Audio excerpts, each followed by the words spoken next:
Hey guys, this is Maria from ShowySocial.com, and in this video I'll show you how to create covers for Instagram story highlights. Keep in mind that you can create and upload custom covers for your Instagram story highlights in order to make your feed look more attractive. Follow these steps and you will figure out how you can do it. Firstly, go to Google Play Store.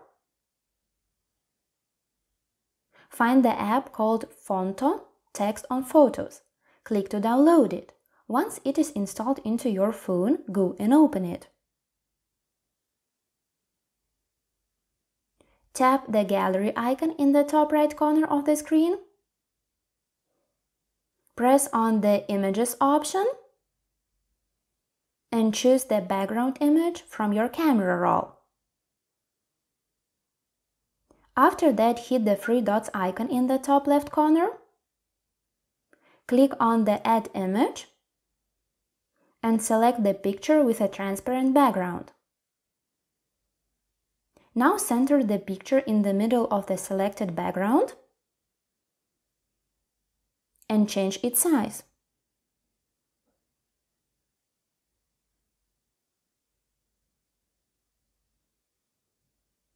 Once your cover image is ready, tap the download icon at the top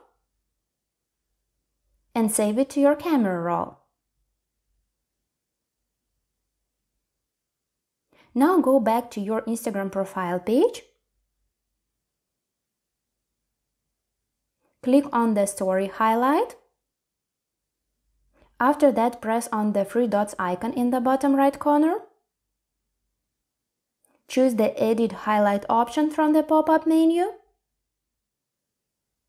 Hit Edit Cover. Tap the gallery icon and select the created cover image from your camera roll. After that, press Next. When the highlight cover is changed, hit Done. One more time, Done. That's it. I hope this guide was helpful and you were able to create covers for Instagram story highlights. Don't forget to like this video and visit us at ShowySocial.com.